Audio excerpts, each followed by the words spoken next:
जनाबे वाला मेरा पीटीआई वाले प्यारे भाइयों सामने एक सवाल है, खास तौर पर अड़ी मैं दो तस्वीर लाइया ने ना, इन्होंने प्यारे भाइयों के भी सवाल है कि जो पहली मरतबा इमरान खान साहब प्राइम मिनिस्टर बने, उन्होंने लोगों के सामने चंद वादे किए, चंद दावे किए। पहली गल यह की कि मैं महंगाई खत्म करूंगा, वो भी ना हो सकी। फिर इमरान खान साहब ने आख्या कि मैं चोरों को पकड़ूंगा, वो भी ना पकड़ सके।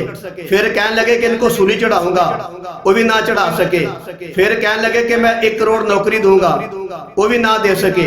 फिर आख्या कि 50 लाख घर बना के देवांगा, वो भी ना दे सके। फिर कहने लगे कि मैं गैर मुल्की दौरे नहीं करांगा, वो भी कर ले। फिर कहने लगे कि मैं कर्जे नहीं लूंगा, वो भी ले ले। फिर उन्हें आख्या कि जो मैं प्राइम मिनिस्टर बनांगा, असैम्बली हाल तो बाहर बलडोजर खलोता होएगा कि मैं बलडोजर फेर के असैम्बली आ सारी जमीन बोस कर दांगा, वो भी ना कर सके। फिर उन्हें आख्या कि जो वजीर आजम हाउस है, इनू मैं यूनिवर्सिटी बना दांगा, वो भी ना बना सके।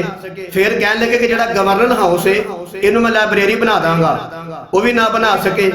फिर उन्हें आख्या कि मैं 250 कॉलेज बनवावांगा, वो भी ना बना सके। फिर उन्हें आख्या कि मैं 350 डैम बनवावांगा, वो भी ना बना सके।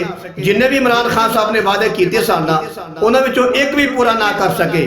मतलब है कि इमरान खान साहब के सारे वादे फजूल और बेकार चले गए। हुण मेरा पीटीआई वाले प्यारे भाइयों सामने सवाल है, जेडे अज मैं फोटोआं 2 लाइया ने, इन्हां प्यारे भाइयों के भी मेरा एक सवाल है, गुजारिश है कि अगर दोबारा इमरान खान साहब आ गए, अल्लाह करे आ जान, बड़ी अच्छी बात है, कोई टेंशन नहीं। अगर इमरान खान साहब प्राइम मिनिस्टर बन गए तो हुण अवाम के सामने नवा नारा केड़ा लैके आउणगे, नवा वादा केड़ा करनगे आके, जरा जवाब दिओ। जरा मेरे प्यारे भाइयों, नाराज ना हो, अल्लाह तुहानूं जज़ाए खैर नसीब फरमाए।